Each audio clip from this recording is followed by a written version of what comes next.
Hi, this is Melissa with A Creative Journey with Melissa, and today I'm going to show you how to make a really cute, well, I guess would be handsome, card for Father's Day. And it's going to be simple, quick, and you can use your scraps, my kind of card. It is actually quite neat. I love the clean look, and I think it's really awesome. The embossing folder really adds to it, and I will show you it in a second, but you will only need 3 pieces of paper and a card base. That's it. That is all you need as far as paper goes, and you can see how little amount of paper you need here.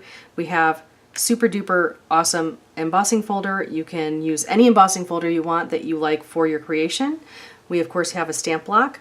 We do sell these at our website if you want to check those out. It's www.acreativejourneywithmelissa.com or www.acjwm.com. We also have some ink.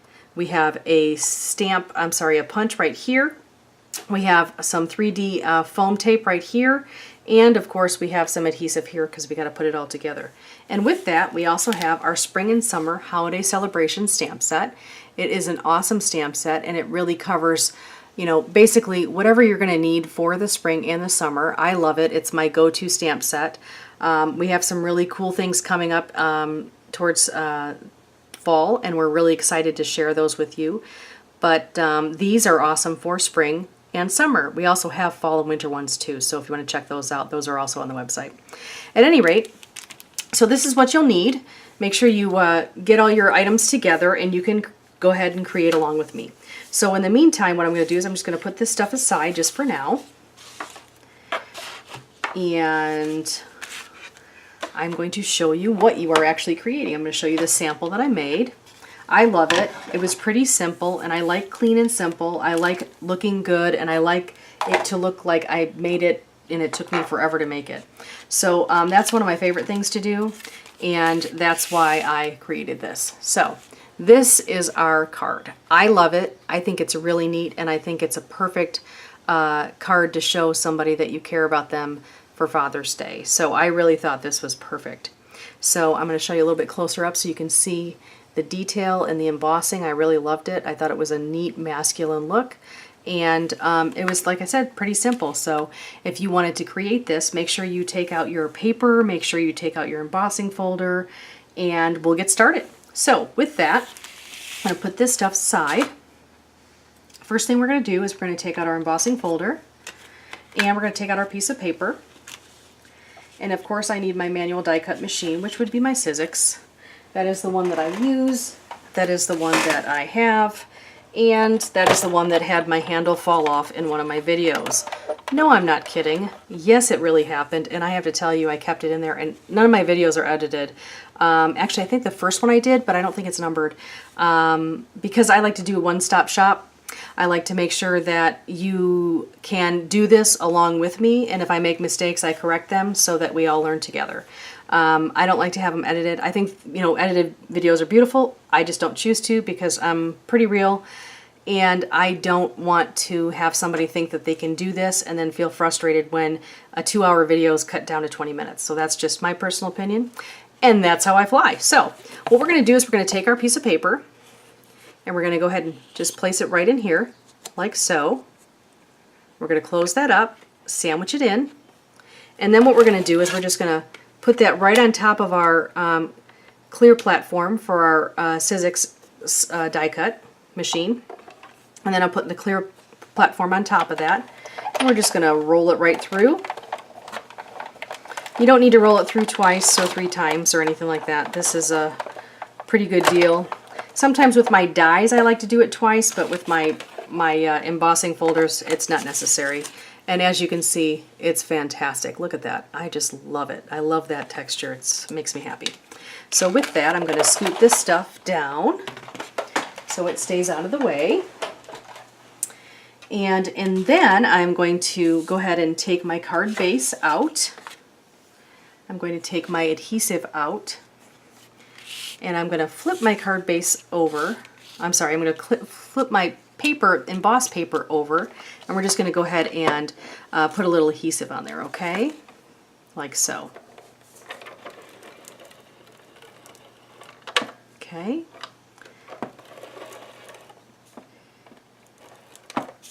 And I usually like to do the edges just to make sure that they're done. Okay. And then we'll flip that over. I don't need my adhesive anymore. I set that aside. We're just going to place this right here like so. Right in the middle of my card. Looks good. I like it. Then what I'm going to do is I'm going to take out my other piece of paper. This is 1 inch wide, and you just place it right on top of there. So I'm going to just take out my adhesive again and place adhesive down like this. And like so. Whoops. And it was getting a little sticky. Ha ha ha. Get it? Adhesive joke? Anyway, sorry. I have to humor myself. Yeah. So, with that, I'm going to make sure that this adhesive kind of went over a little bit. So I want to make sure that goes back on the other side where it's supposed to be sticky. Okay, I did that. So now I'm going to put it right about 1/3 down or so-ish. Like this, and push down. And that, I have a little bit of extra adhesive. I'm just going to brush that off. Now what we're going to do is we're just going to take our little piece of paper. It was the other piece that I used for my sample, so that's all I did was just take that out. We're going to take out my block, my stamping block, okay? And then we're going to take out my stamps. As I've said before, I keep mine in an envelope. I just like to, I don't know. It just, because I actually had a bunch of envelopes that I received at a garage sale somewhere, I don't remember where, and I ended up buying a bunch of them, and I keep all my stamps in them, and I still have plenty. Like, I have a ton. So with that, so what we're going to do is we're just going to ink our stamp here like so.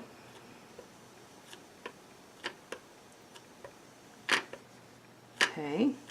I'm going to scoot this over. I'm just going to center that like so.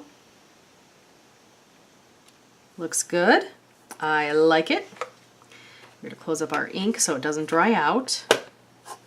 Put that aside. And now what I'm going to do is I'm going to go ahead and take out my punch. Now what I do is I like to use my punch upside down so I can see exactly where I'm going, okay? So this might be kind of hard to use, so I'm going to show you a little trick. You can take out a Post-it note and it can help you along with that, all right? So I'm just going to take this Post-it note and I'm going to just put it right here at the edge, just so it barely touches, because I don't want to get the Post-it note punched out, okay? See if that'll work. Oops. It's almost like a little extra piece, so that's why I like to use my my scraps, because I know I can try to get it in there. I like the way that looks, but I think I'm going to trim this just a little bit. I'm going to trim this off just a little like so, because it isn't going in as far as I would like, as far as into the punch, and I think it would look better if it was a little bit more centered. That's kind of what I'm looking for. So we're still using that awesome idea. See how it just extends it just a little bit? So that helps you. If you have like little pieces that you want to use up utilize your scraps, this will help you. If I can keep that Post-it note on there. There we go. Sorry about that. Didn't have it on all the way. So let's do this. There we go. So I like this. I think it looks good. Make sure it's centered and straight. Looks good to me. So we're just going to push it like so. So that's our punched item. And if you notice here, didn't even punch it. I can use that Post-it note again. So that's a little trick that I learned. I don't even know when I learned it. I learned it quite some time ago. But I like to share those little tips and tricks that I have that I may have learned over the years and may have forgotten to share them with you. And I like to share things with people, so why not, right? In the meantime, we have these two foam rectangles. I'm going to go ahead and put that on the back like so. We're going to peel off the paper off the back of that like so. Oops, kind of. It doesn't want to come off, but it does want to take my nail polish off. That's kind of cool. Look, seriously, there's nail polish on there. It's kind of funny. So whoever gets this Father's Day card has a little bit of my nail polish on there. How do you like that? And then we're just going to center it like that. And that is your Father's Day card. What do you think? You like it? I hope you like it. I like it. I thought it was really cool, and I really love the design, and I love the texture of the the background. And if you wanted to change it up, you could even put the texture on here and leave that plain. There's a number of different things you can do, but just remember, making sure that you make something handmade, show someone that you love them and show them that you care. Write a personal note. You know how I am is I want to make sure I support and encourage you to handwrite. It's very important for you to handwrite a note. I sign my own signature. It's really important for me to make sure that my kids know what my writing looks like, even though in this day and age we type everything basically. So make sure that you share that with somebody. Make sure you share it with a loved one.